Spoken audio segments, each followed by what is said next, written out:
compte qu'il y a des questions qu'on te pose. On pourra te poser la question, par exemple, quelle est la capitale du pays dans lequel tu veux aller. Amen. Il faut connaître. On peut te demander, par exemple, la ville où tu souhaites passer peut-être les vacances ou bien passer le temps. Il faut connaître. Peut-être on peut même te demander, est-ce que tu connais le nom du maire? Ce sont des petites questions comme ça qu'on peut prendre pour te bloquer. Amen.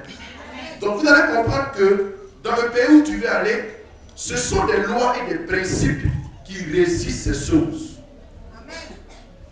Et vous comprenez que quand tu vas arriver dans un pays, ce pays-là a des lois et a des principes. Quand tu vas arriver dans le pays, dans une ville, tu trouveras que dans la ville, il y a des lois et il y a des principes. Dans le quartier, il y a aussi des lois et des principes. Dans la maison, il y a des lois et il y a des principes. Et dans la vie de quelqu'un lui-même, il y a des lois et il y a des principes. Je vous pose la question. Pourquoi voulez-vous qu'il y ait des lois et des principes dans une nation, dans un quartier, dans une maison et dans la vie d'une personne? Et puis ne voulez-vous pas que dans le royaume des cieux, il y ait des lois et des principes? Voyons, on dit royaume. Quand on parle d'un royaume, c'est une organisation dans laquelle se trouve un roi et des sujets. C'est pas ça? Amen. Et donc le roi, il ordonne et les sujets obéissent. Donc quand je parle de principe de l'abondance, nous allons voir ensemble les différentes étapes qui peuvent permettre à quelqu'un d'entrer dans l'abondance. Quand je finirai de donner ce secret-là, tu sauras si toi-même tu es fait pour être dans l'abondance ou pas. Et vous allez comprendre que ce n'est ni le pasteur qui te disqualifie. Est-ce que vous comprenez mieux? Ce n'est ni le voisin qui te disqualifie, mais c'est toi-même qui te disqualifie. Amen. J'ai prié pour une femme qui est allée à l'ambassade de France pour le visa. Et elle est revenue pratiquement en pleurs. Elle dit non, c'est la femme là ne l'aime pas. La femme là, elle m'a fait façon, elle m'a posé des questions bizarres. Je dis non, la femme elle t'aime. C'est parce qu'elle t'aime même qu'elle t'a posé ce genre de questions. Parce que vous voyez que celui qui n'a pas de loi, qui n'a pas de principe, est un danger pour lui-même et un danger pour le voisin. Amen. Est-ce qu'on me comprend? Vous voyez, si vous marchez dans votre vie chrétienne et que vous n'avez pas de loi et de principes avec vous, vous devenez un danger pour l'église. Vous êtes très dangereux. Parce que l'église est une organisation régie par des lois et des principes. Amen. Et c'est pas que je comprends mieux. Donc, souffrez ce matin que je vous donne des lois et des principes. Vous voyez, une loi ne se discute pas, elle s'applique. Les principes ne se négocient pas, elle s'applique.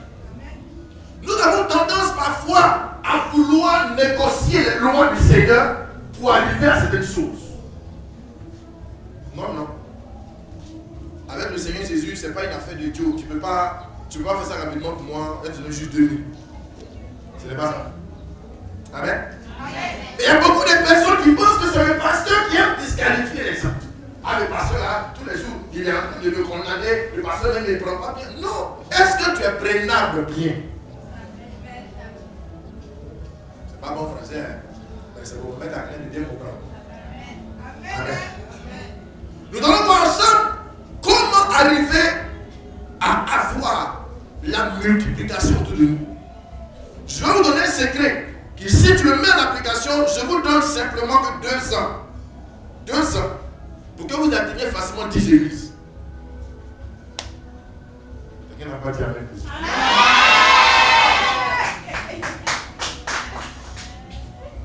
Amen. Je l'ai appliqué quand on me confiait la vice-présidence, c'est-à-dire la coordination de toutes nos églises. On était à 15 églises. Ça fait à peine 7 mois que je suis vice-président, on est à 22 églises. C'est ce que j'ai partagé avec toi ce matin. Amen. Ça veut dire que si tu as un seul magasin, ce fil te donne l'enseignement, tu le mets en pratique, tu passes à autre chose. Amen. Non, je vous dis la vérité, c'est un secret qui t'oblige, ça t'impose la multiplication. Amen. Nous allons prier et je vais vous donner ces secrets. Luc 9, à partir du verset 10, je lis la parole. Les apôtres étant de retour, racontèrent à Jésus tout ce qu'ils avaient fait. Ils ont commencé à expliquer ce qui s'est passé là-bas. Il les prit avec lui et se retira à l'écart. Il déclare qu'il a pris les apôtres et puis sont partis quelque part à l'écart. Du côté d'une ville appelée Bethsaïda. Il a pris pour aller dans une ville qu'on appelle Bethsaïda. Les foules l'ayant su, La foule a appris cela, le suivirent. commencé à suivre Jésus.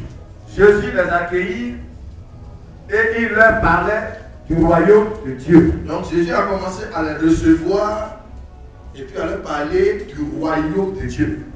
Il guérit aussi ceux qui avaient besoin d'être guéris. Bon, il n'a pas guéri tout le monde. Il y a des gens qui avaient besoin, il y a d'autres qui n'avaient pas besoin. Donc ceux qui avaient besoin là, il les a guéris. Comme le jour commençait à baisser, Il commençait à se faire soir.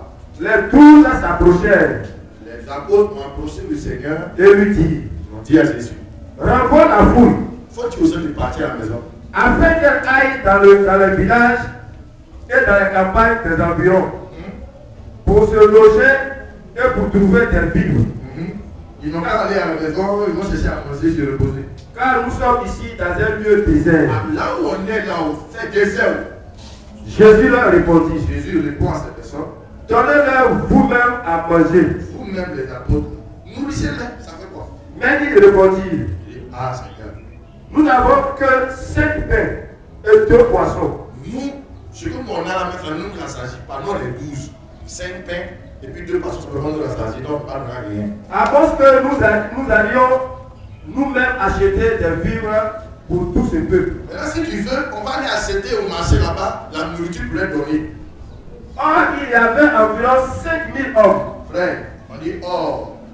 C'est-à-dire que même si l'intention était d'aller acheter la nourriture, on dit or, les hommes qui sont là, ils sont beaucoup, d'après quelqu'un. Jésus dit à ses disciples, Jésus dit à ses disciples, faites-les asseoir par rangée de 50. faites-les asseoir, ils n'ont qu'à s'asseoir. Il fit ainsi. Ils l'ont obéi. Il les fit tous asseoir. Tout le monde s'est assis, il n'y a pas un qui est debout, tout le monde est assis. Jésus prit les 5 pains Jésus prend les 5 pains, et les 2 poissons. les 2 poissons. Et levant les yeux vers le ciel, il les bénit. Il a béni. Puis il les rompit Bien. et les donna aux disciples. Il redonne. Il fait un mouvement, il fait quoi? Il prend, il bénit, il finit, puis il redonne. Afin qu'il les distribuasse à la foule. Il dit donnez-leur à manger. Tous mangèrent et furent rassasiés. Nous tous, on a mangé sous 6 quarts d'après-midi. On est rassasiés. Et l'on apporta 12 paniers pleins de morceaux qui restaient. Amen. Il y a eu tellement à manger qu'il est resté 12 paniers. C'est-à-dire qu'un apôtre va prendre pour aller. Mais ils ont 12. Amen. Est-ce que tu comprends ce qu'il y a là? Tu as bien compris le travail. On a bien compris. Mon ami, on va les manger. Ça va manger? Je vous demande s'il n'y a pas fait de manger là.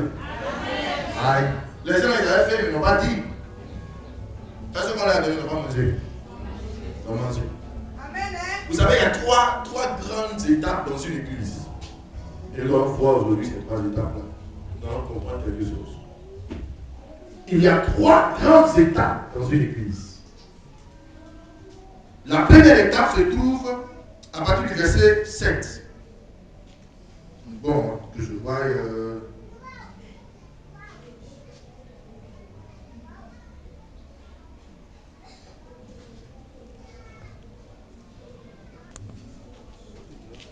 Oui, le 9 chapitre, le verset 1. On va connaître.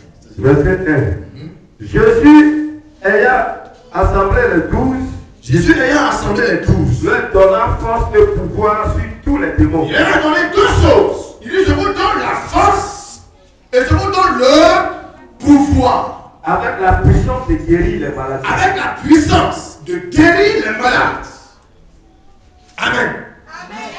À un moment donné d'une église, la première étape que traverse une église, avant d'arriver à l'abondance, il faut que l'église passe par l'étape de la puissance.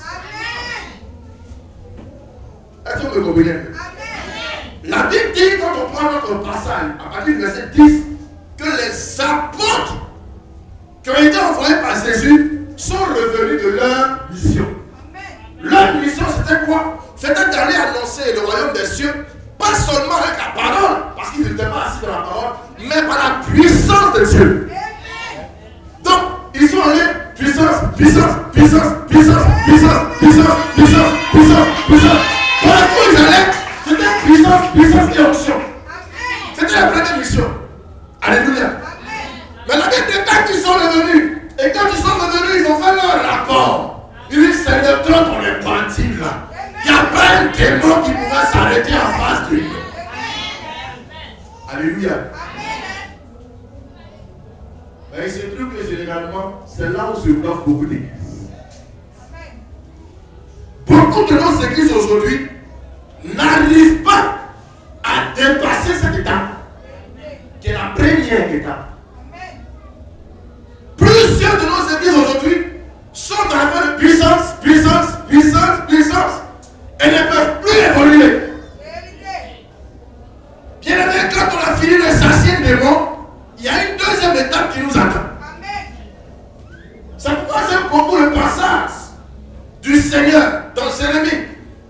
Lorsqu'il dit à Jérémie, Jérémie se établit, c'est pour gâter, c'est pour détruire, mais après ça, il dit c'est pour planter et c'est pour bâtir. Ça veut dire que quand tu as fini de faire puissance au nom de Jésus, tu as fini de briser, il y a un temps où on doit s'asseoir et puis on doit réfléchir pour voir comment on construit. Mais c'est cette étape que beaucoup d'églises, beaucoup d'enfants de Dieu n'arrivent pas à franchir. Je vais vous dire une vérité. Vous remarquerez que nos églises aujourd'hui, c'est puissant, feu, feu, feu, feu, feu. Mais ils ne développent pas, ils ne prospèrent pas. Et tu viens dans l'église 1 an, 2 ans après, c'est la même chose. Tiens, avec moi, on a un problème. La première étape, elle est bonne. Parce que la première étape permet à quelqu'un de venir. La première étape ouvre l'esprit de quelqu'un sur ce qui se passe.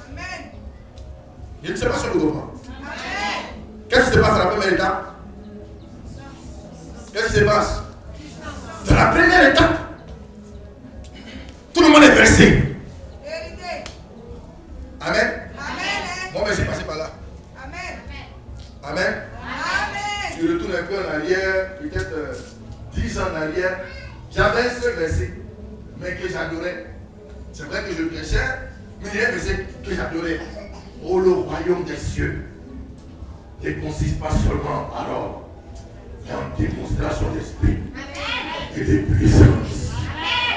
Quand il commence comme ça, il y a personne qui est assis, tout le monde est poussé.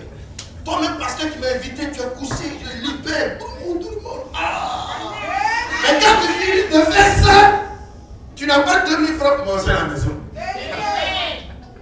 Et tu me demandes bien. Je vais vous ouvrir les yeux, vous donner des secrets.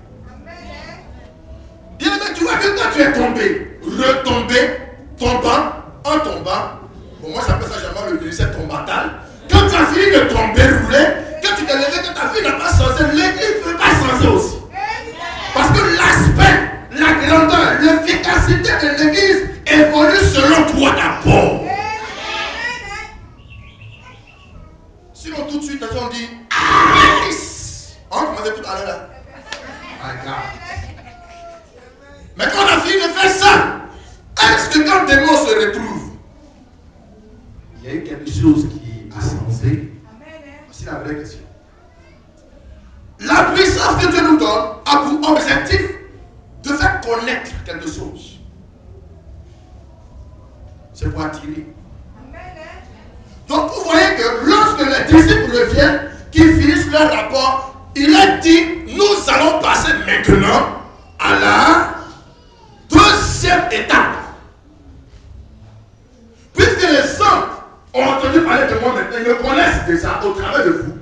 Maintenant, nous allons passer à la deuxième étape. La Bible déclare que la deuxième étape va les amener à faire quoi? À se séparer. Quelqu'un me suit un peu? La Bible déclare qu'il les a mis à l'écart. Donc, la première étape dans la vie d'une église, c'est l'étape de la manifestation. Écoutez ça. L'étape de la manifestation. Les gens vont connaître l'église par la manifestation. Ils vont entendre parler de l'homme de Dieu par la manifestation. Il va avoir des témoignages, c'est par la manifestation. On dit non, vraiment l'église à ses champs, c'est par la manifestation. On me comprend un peu? On dit non, l'église à ses 6 quoi, c'est par la manifestation. Amen. Mais vous comprenez que dans la manifestation, ce n'est pas tout le monde qui est venu pour demeurer. Quelqu'un me comprend un peu? Dans la manifestation, on dit oh, voilà, comme je dis, tout le monde, il n'y a plus place. Mais ils ne sont pas là. Avec toi. Ils sont là pendant.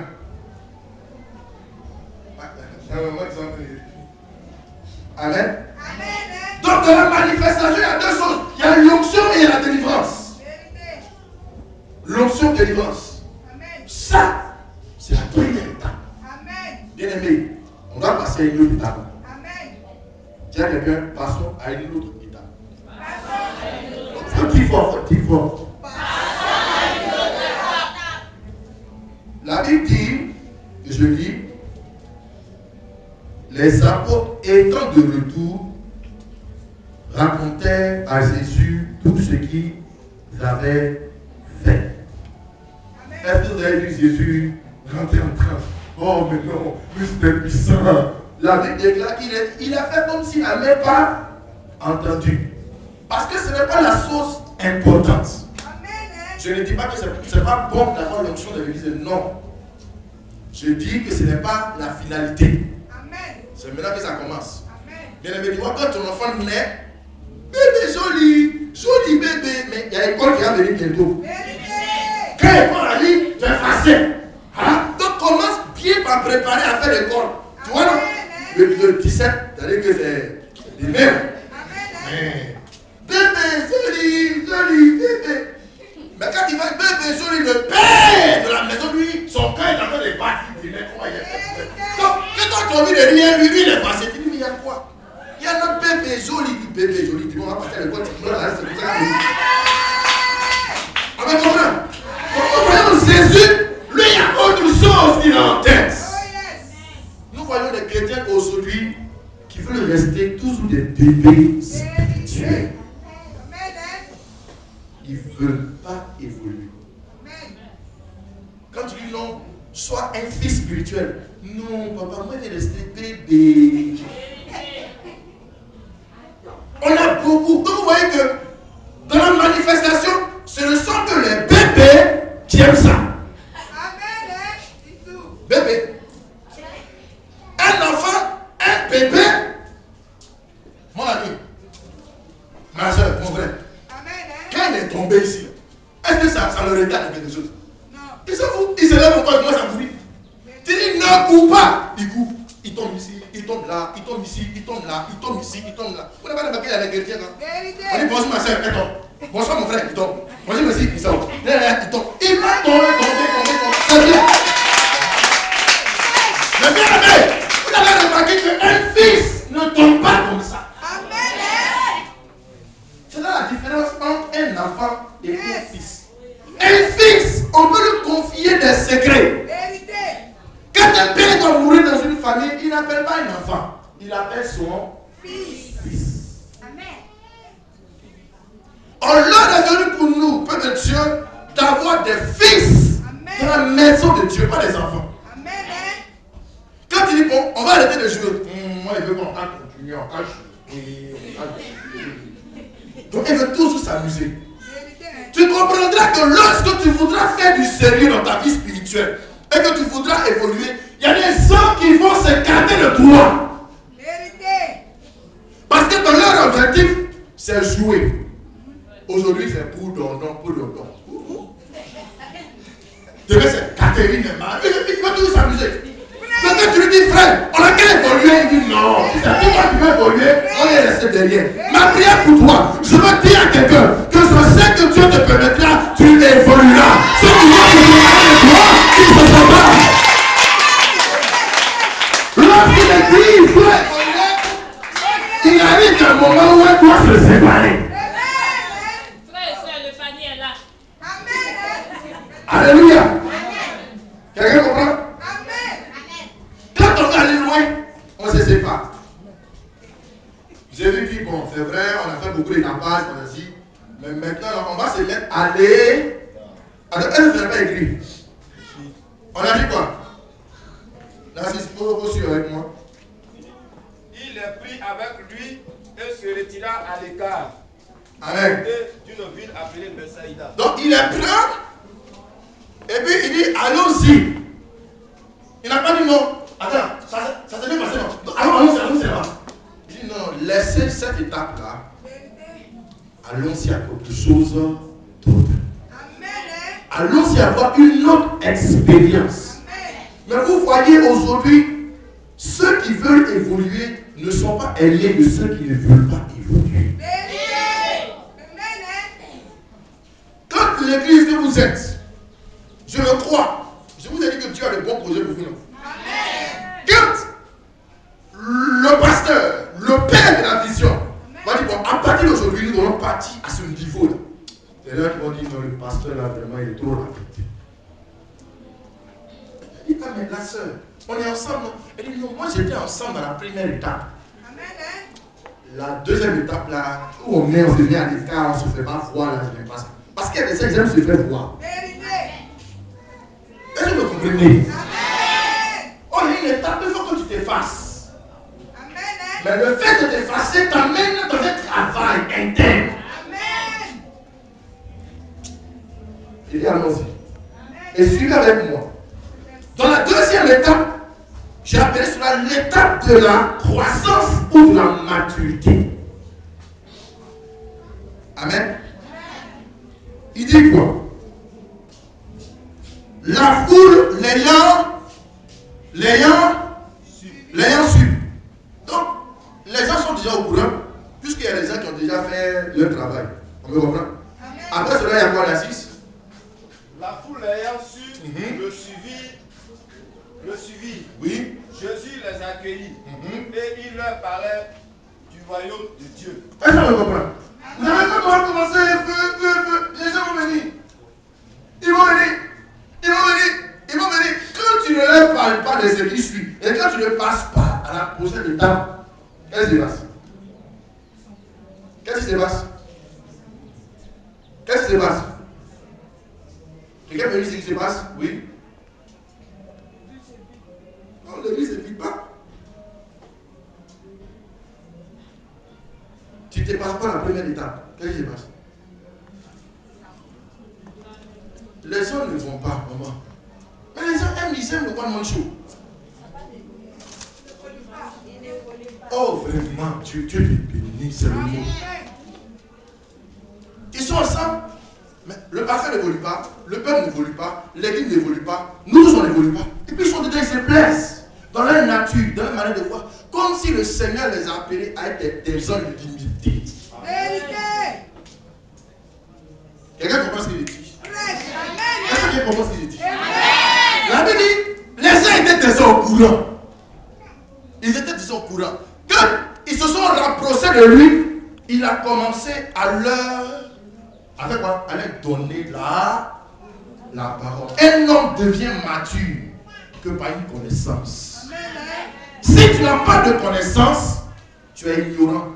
Quel que soit ton âge. C'est pourquoi vous remarquez, j'ai un travail que les gens appellent le travail des ingrats. C'est un travail ingrat. Vous savez c'est quel travail? C'est instituteur. Parce que tu prends un enfant, c'est bien là. Tu le prends, tu le balances. Allez. Et puis, 10 ans après, c'est toi qui tu le vois et puis tu le salues et tu dis bonjour madame la ministre. Quelqu'un comprend ce que je dis? Tu n'as pas compris encore. Mais tu dis, pas vous. Pourquoi tu n'es pas venu? On a 50. Et puis tu le chicotes. 15 ans après, quand tu le vois, bonjour monsieur le président. Amen. Pourquoi? Parce que celui qu'on salue, il y a quelque chose qui sait que l'instituteur ne connaît pas. Vous allez comprendre que ce qui va vous faire évoluer, c'est la connaissance profonde de la parole de Dieu. Amen. Lorsque tu vas dire au frère, mon frère, cessons d'aller dans la profondeur de la parole de Dieu. S'il fait partie de ceux qui sont dans la première étape, il va dire, mon cher, il faut continuer ton chemin, moi je suis là. Les chrétiens d'aujourd'hui veulent être matures sans passer par la connaissance. C'est impossible. Il y a ma fille qui dit c'est un peu pas. C'est pas possible.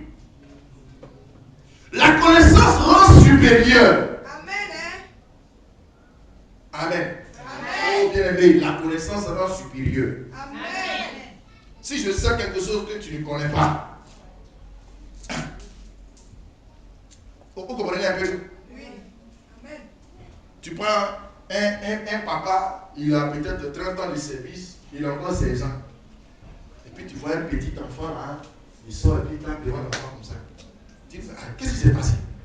Mais l'enfant, il y a quelque chose qu'il a que le papa. Le papa, peut-être que lui, il s'est arrêté dans une affaire de BBC. Mais l'enfant, lui, il a un bac plus 5. Donc il y a des choses que l'enfant sait faire que le vieux ne sait pas faire. Pourquoi tu veux qu'ils aient le même niveau, le même grade? On me comprend? Et c'est comme ça que naît la jalousie dans les églises. Les sorciers, c'est comme ça ils sont dans l'église. Parce qu'ils voient que l'autre, il a une connaissance. Il faut chercher à connaître aussi. Mais pendant qu'on presse, pendant que l'homme de Dieu est en train de donner la parole de Dieu pour que quelqu'un soit assis, tu dors. Et il se réveille, c'est à gauche. Plus haut, plus haut, plus haut. C'est plus haut, plus haut, plus haut. Bien aimé, la connaissance des pas dans la louange ne peut pas te rendre mature. Amen. Lui, on a ça, non, permettez-moi l'expression, c'est une guicheuse. Non, le frère, comment il danse. Mais ta vie spirituelle est toujours encore faible. Parce que tu n'as pas une bonne assise dans la parole de Dieu. La Bible dit que quand la foule est arrivée, la première des choses que le Seigneur a commencé, c'est leur enseigner le royaume des cieux. Ce n'est pas le royaume de la terre, le royaume des cieux. Tu veux aller quelque part, là où tu veux aller, il faut connaître les lois de là-bas. C'est là au ciel. Et puis tu ne connais pas les principes du ciel. Mon père te dit, c'est tu n'as pas le visa. Et c'est pas que vous comprenez, vous comprenez pourquoi j'ai parlé de visa au départ. On te demande quelle est la capitale. Je ne connais pas. Bon, les rues de la ville, c'est comment? Ce qui est sûr, c'est ça. Non, la Bible me dit par exemple que là où je vais masser très bientôt, c'est en or. Donc je sais où quand même. Amen. Les rues sont en or. On ne demande du jasmine, c'est-à-dire des pierres qui n'existent même pas sur la terre. Attends, donc tu comprends que si tu dois masser sur le or, tu ne vas pas masser comme quand tu masses. Ta manière de masser est bien. Il y a un de mes fils qui était drogué, qui est évangéliste aujourd'hui, c'était un grand drogué. Il dit, papa, quand tu prends la drogue là, tu vois tout en ralenti. Donc quand tu marches, non, vous voyez parfois les gens à jamais, tu vois, ils marchent comme ça. Ce n'est pas de sa faute, hein. Il dit quand tu prends, tu es l'homme le plus beau de la terre. Il dit que tu es le plus grand. Donc quand tu marches à ralenti comme ça. Tout est à ralenti, tu vois. Alléluia. L'information que tu as du lieu où tu pars te donne de savoir comment te comporter. Mais tu vas aller au ciel, le royaume des cieux. Quelle est l'information que tu as? Jésus a commencé par donner les informations. Vous savez, ceux qui ont les informations du royaume des cieux, c'est ceux-là qui vont plus vite. Donc, encouragez votre pasteur, votre leader à presser la parole du royaume des cieux.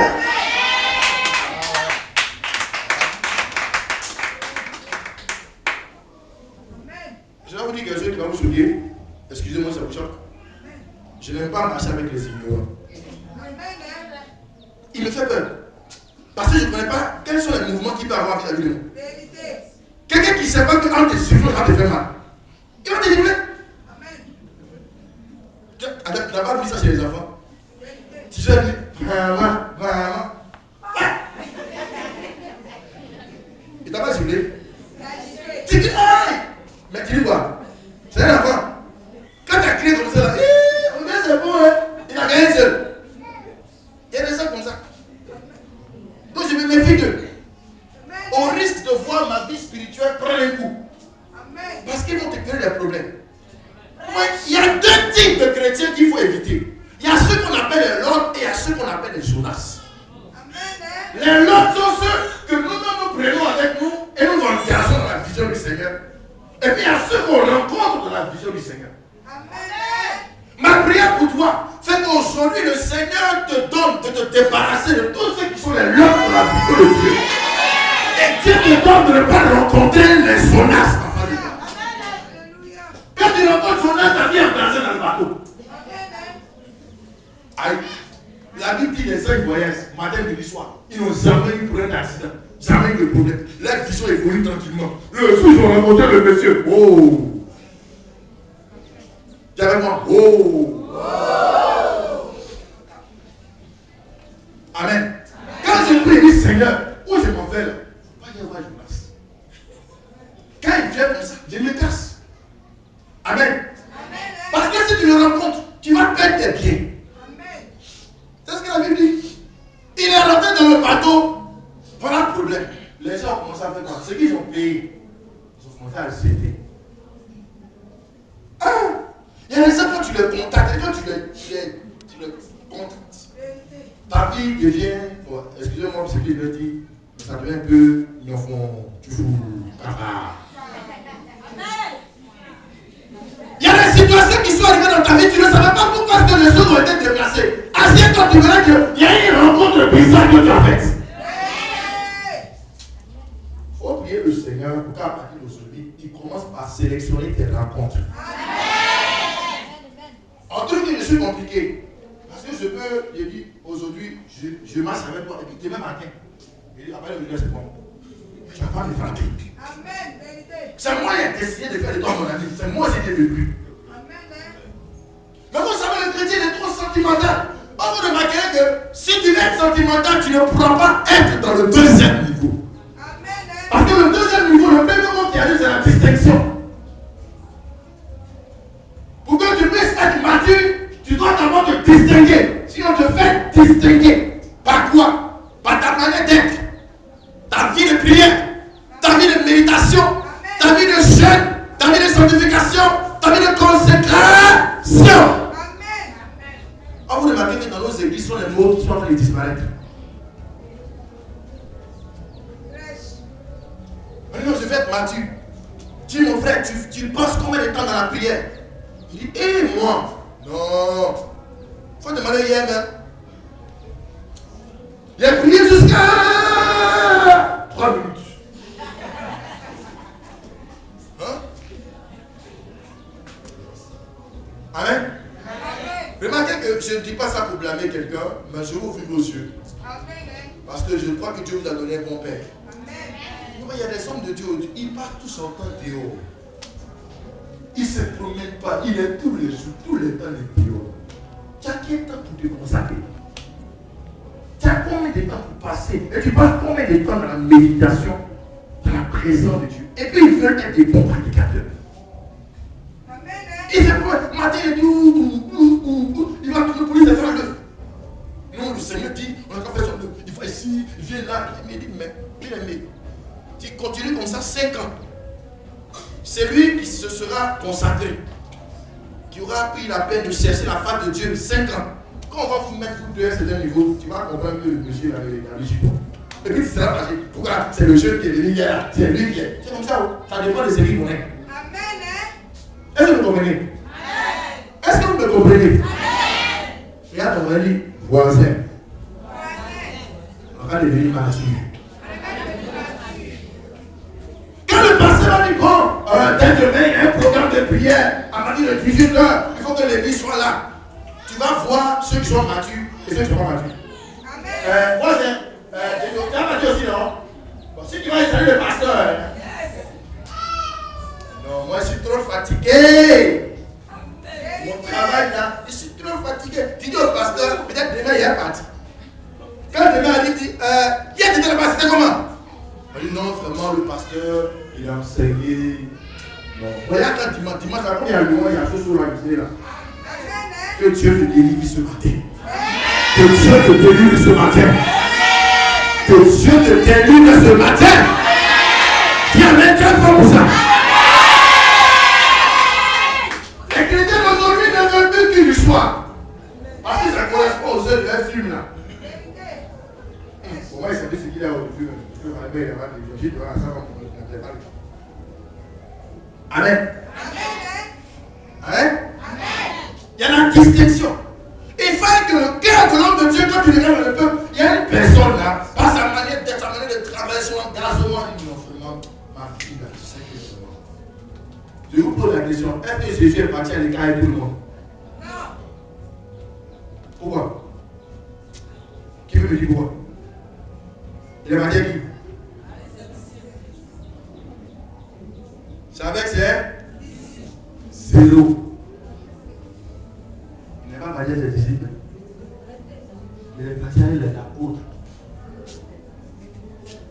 Ils sont partis juste à tous sur les gars. Ils disent bon, parmi vous tous là, cette catégorie de personnes, c'est avec eux qu'on va aller loin. Amen. Vous voyez, parfois, dans nos églises, les hommes de Dieu ont peur d'être audacieux avec leurs fidèles. Et ça fait que on veut tellement vouloir être gentil à tout le monde que les choses s'écartent. Je parle sérieusement. Je vais prendre un exemple avec mes mamans. Par exemple, voici ma maman qui est là. On doit aller loin. Et puis, il y a ma maman qui est là aussi. Elle, peut-être son allure n'est pas trop. J'ai le devoir en tant qu'homme de Dieu de l'encourager à atteindre le même niveau que la sœur. Amen. Mais quand elle ne veut pas, elle dit elle-même, elle ne veut pas. Tu dis maman, elle dit Tu dis on va Moi, apôtre Adou, personnellement, Amen. je te laisse tomber. Amen. Je suis dévolu. C'est difficile, non? Amen. Mais c'est ce qui nous a permis d'être beaucoup d'églises là. C'est comme ça on commence. On ne peut pas tresser sans tuer les poules avec. Amen. Quand tu dois tresser et qu'il y a poules dans les cheveux, on tue d'abord les poules. Amen. Maintenant, pasteurs de lui ont peur de dire ça. Ils ont peur de dire aux fidèles, ressaisis-toi. Quand le fidèle dit je ne veux pas, il dit mon frère, si tu ne veux pas, on va évoluer. Amen. Écoutez, quand vous allez commencer à évoluer et que les gens vont voir l'évolution, ceux qui ne voulaient pas venir là, ils vont vous attraper. Ne vous en faites pas. Amen. Amen. Donc vous allez commencer à dire, bon, on va ceci, on va ceci, bon, on va acheter encore du matériel, on va payer un terrain, on va faire comme ceci. Et on dit, ah, ça, les projets là sont trop beaucoup, c'est trop grand. Ça là, non, c'est ça. Le noyau, homme de Dieu, le noyau, c'est 5 personnes. Continue. Quand vous allez commencer à réaliser, elles tous vont venir. Amen. Ils vont venir. Ceux qui ont dit non, non, papa, il faut tirer l'église là. Non, il faut qu'on les rattrape. Eux-mêmes vont se sentir en retard. Ils vont se sentir obligés de courir après vous. Ils vont vous, ne vous en faites pas. Ils vont vous rattraper. Mais vous savez, tant que quelqu'un ne commence pas, quelqu'un aussi ne peut pas suivre. On parle de l'abondance. La deuxième étape, c'est la maturité. Dieu ne peut pas donner quelque chose d'important à celui qui va garder ça tout de suite. On ne peut confier que ce qui est important à quelqu'un qui est mature et à quelqu'un qui a un certain niveau de connaissance. Qui est d'accord avec ça? Mon frère qui est là, s'il n'est pas couturier, tu es couturier, tu sais comment on fait pour vos fils. Tu connais à combien de millimètres on doit coudre. Moi je connais, en fait, on dit 7 millimètres. Tu connais Paul Mao? On va là. Et puis moi, je viens lui donner mon avis. Bon, moi-même, il connaît un peu, lui-même, il ne connaît pas. Et puis il me dit, mon frère, il faut faire appel là pour moi. Peut-être qu'il était débandé hier, quoi. Pourquoi? Parce qu'il ne sait pas faire. Amen. Voilà pourquoi que le Seigneur ne confie pas certaines choses. On prie, Seigneur, on vient aller loin, on vient des grandes églises, on vient se dire, mais quand je vous regarde là-haut, ce qu'il faut faire, vous ne connaissez pas. Si vous donnez, vous allez gâter. Vous allez gâter, il t'a gâté. Tiens, quelqu'un, tu vas gâter. Il faut dire encore, tu vas gâter. Attends, si on t'a donné un mari, quelqu'un qui s'appelle prendre, tu vas gâter. Je vais me marier. Non, quand j'entends les gens qui prient, comme c'est. J'ai donné un témoignage, je ne sais plus où, je crois que c'est ce vendredi-là. Je suis rendu un témoignage. Je suis en train de prier à un peu dans l'évangélisation. Et la soeur a prié, Seigneur, que mon mari, Seigneur, et il m'a fait une prière comme ça. Seigneur, comme je dis, elle me dit, Seigneur, oh papa, il y a un blanc qui veut me marier. Vraiment, il faut prier. Vraiment, il faut quand même masser. Je lui ai dit, je vais te siffler. Et il ne comprend pas pourquoi. Il dit, tu penses que c'est prière là? Je lui ai demandé, c'est mon fourchette. Elle dit non. Et je pense que vous comprenez un peu ce que je vous dis. Tu connais comment on prépare les plats européens? Elle dit non. Il dit, mais ça fait quoi si dès maintenant, tu commences à apprendre à savoir comment on mange les fourchettes, à savoir comment on dispose des 3 verres. Il y a 3 types de verres, il y a 2 types de couteaux, 2 types de cuillères. Il faut connaître ça. Si tu ne connais pas, le monsieur ne pourra pas masser avec toi parce qu'il aura honte de te présenter en public. Ça va rien. Il y a des choses que tu dois apprendre, des choses que tu dois découvrir parce que ça correspond au miracle que Dieu va te donner. Alléluia. Frère, j'ai été délivré. J'ai donné un petit témoignage. J'ai dit à ma fille, ça va là. Il faut m'aider à être un peu. Tu ne connais pas. Elle m'a dit, bon papa, tu vas m'accompagner un jour à un dîner gala. Le jour arrive, frère, je me suis sapé comme ça. Et puis on arrive à l'hôtel une fois. Quand on entre, moi seul ici découragé. Vous allez voir. Ils sont relax, ils ont porté les polos, ils sont à l'aise. Voilà, tu vois, ils ont c'est des guitos façon là. Et quand le gars il marche, tu sais qu'il a l'argent pour entrer un peu, c'est pas comme ça. Et puis moi je suis serré. C'est pas prière. Dieu m'a béni.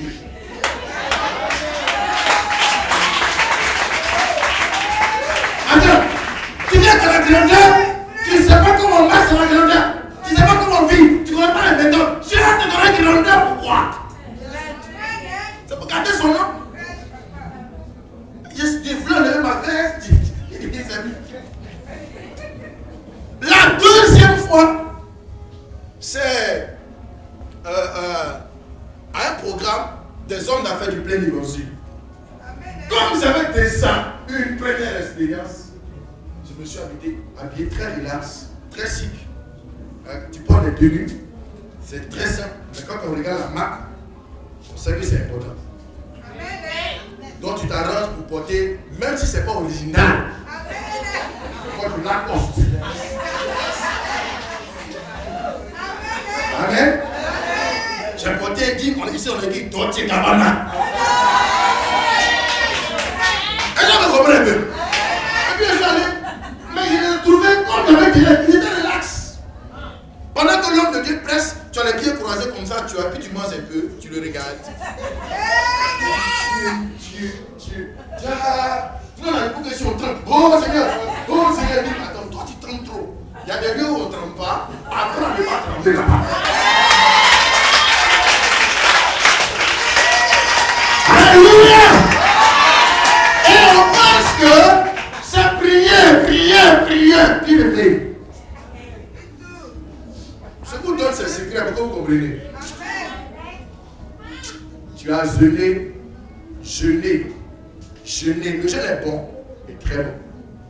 Il n'y a aucun verset dans la Bible qui dit qu'une femme ne doit pas être de père. Alléluia. Pardon. Tu es en train de prier pour te marier. Il ne faut pas gêner. Le frère, Dieu se révèle à lui. Dieu lui montre ta beauté. Ta fille, elle est belle. Nous, les hommes de Dieu, sommes des voyants. On voit très clair. On ne savait pas quelque chose qui est vrai. Très joli, bien clean, bien classe. Le frère, il a prié. Dieu a montré ton visage vraiment dans une position très belle, bien forte. Quand il vient te regarder, il dit attends. L'image que j'ai vue, c'est en couleur. C'est que je vois ça en blanc noir. Je ne comprends pas bien. Est-ce que vous comprenez un peu? C'est dans la maturité qu'il y a certaines choses que tu découvres. Amen. Sinon, Dieu ne peut pas. Même quand tu es en vie. Dieu voulait donner un fils à Abraham. Il dit à Abraham, fais-toi distinguer. Il a dit quoi? Mets-toi à l'écart. C'est pas ce qu'il a dit à Abraham. Il dit, il faut te mettre à l'écart. Sinon, quand il se retrouve, vous êtes nuancé, il n'arrive pas à faire la différence. Le père d'Abraham est idolâtre, maman est idolâtre. Bon, Abraham, il est dedans aussi. Bon, j'ai pas vu Pierre, il savait qui est venu. Il a dit, il ne faut pas y aller. J'ai vouloir toucher Abraham, et puis ça a tombé sur son père. Donc, dans la deuxième position, dans le deuxième niveau, il y a la distinction. Tout à l'heure, je parlais de la parole. Il y a la parole, et puis il y a l'audace. Amen. Il faut que vous soyez audacieux. Vous allez comprendre une chose, c'est que le Seigneur, au verset 12, Narcisse Oli. Verset 12. Comme le jour commençait à baisser, les 12 s'approchèrent. Les 12 sont venus révéler leur faiblesse à Jésus. Et lui dirent, Il dit à Jésus, renvoie la foule. est-ce que vous comprenez? Ils disent quoi? Renvoie la foule. Je te renvoie, des choses pour lesquelles vous êtes allés courir, prier, tourner jusqu'à. C'est maintenant qu'on va venir te les chasser. Pourquoi? À quoi ça servit de faire puissance? C'est pour ça qu'ils sont venus. Maintenant qu'ils sont là, on les enseigne, on les a fait asseoir. On dit donne-les à manger. Il dit Seigneur, bon, si c'est ça fait les manger là, nous on n'a pas assez d'audace. Il faut les renvoyer. Une église qui n'a pas d'audace, elle ne peut pas rentrer dans la l'audace. Une église qui n'a pas d'audace, elle ne peut pas rentrer dans la l'audace. L'homme de Dieu était à la fête de moisson. La fête de moisson, on n'a rien pratiquement devant. Si tu arrives, notre décoration, c'est gazon. Dieu a donné. On a pris aubergine, on a pris piment, comment vous faites la décoration? Quand tu as fait piment, 300. C'est beaucoup de piment. Tu as approché un peu ici, on a fait ici un peu d'aubergine, un peu de combo. On a pris carrément les gazons qui sont longs. On a accroché, c'était joli. On a fait. C'est l'intelligence que Dieu nous a donnée. Les gens disent non, est-ce qu'on pourra faire la moisson? Il dit on va être nous-mêmes notre propre pareil. On n'a pas choisi pareil. On va être audacieux. Et puis on va faire bien. Si c'est gâté, c'est nous Jésus qui est gâté, on s'en fout. Moi, il y a rien, c'est son œuvre, c'est pas moi. Et on s'est engagé. Chaque fidèle était le parrain de la cérémonie. C'était moi. C'est quand on a fini que les gens disent tiens, donc on peut faire les choses comme ça. Vous êtes capable. Il y a des potentialités qui sont en vous. Mais le problème, c'est parce que vous regardez à vous et non à celui qui vous les a donnés. Alléluia. Je prie que le Seigneur te donne de voir les compétences que tu as mis dans ta vie. Seulement, véritablement, il t'a payé. Il y a des choses qu'il a dit dans ta vie. Tu peux réaliser de grandes choses. Seigneur, non, on ne peut pas. On est arrivé là, non, on ne peut pas. Donc, il faut toujours être à partir. Le Seigneur dit, donnez-leur vous-même à manger. Il demandait simplement à ce que quelqu'un soit audacieux. Est-ce que quelqu'un peut être audacieux aujourd'hui par rapport à ce qu'il dit? Est-ce que quelqu'un a envie de devenir audacieux à partir d'aujourd'hui? Quelqu'un a envie de faire ce qu'il n'a jamais eu l'habitude de faire dans sa vie. Quelqu'un a envie de réaliser ce qu'il n'a jamais réalisé dans sa vie. Je suis convaincu que l'apôtre Pierre n'a jamais donné à manger à 5000 personnes. Vous savez ce que Jésus a fait? Il a simplement demandé, qu'est-ce que vous avez? Amen. Il dit, qu'est-ce que vous avez? Pose la question à tu as quoi? La réponse des Ivoiriens. Moi et quoi? Guerrier. Amen. Chaque année, c'est pour ça qu'ils ont réagi. Ils regardent le nombre de personnes. Bien, mais quand moi je suis arrivé à cette chair, je ne vous vois même pas ici. Je ne vous vois pas ici. Ça, peut-être que ça serait une affaire annexe. Je vous vois sur un lieu plus grand. Ils ont déjà rempli la même place. Amen. Amen. Amen.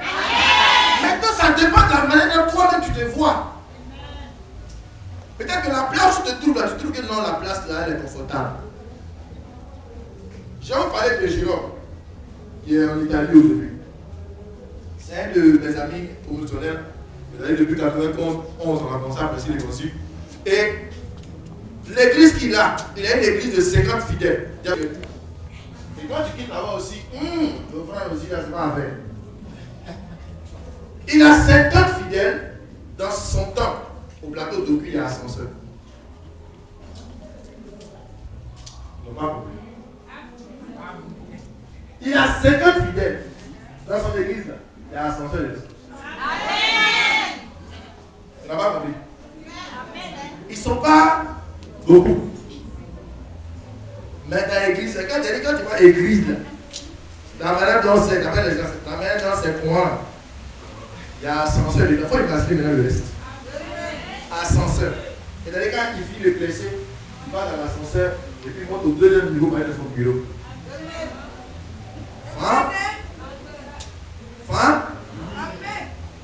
Là où les fidèles, là où ils enseignent, c'est Louis XIV. Les 50, c'est 50 Louis XIV. La première fois qu'il a mis pied là-bas, il dit Jérôme, tu veux m'insulter.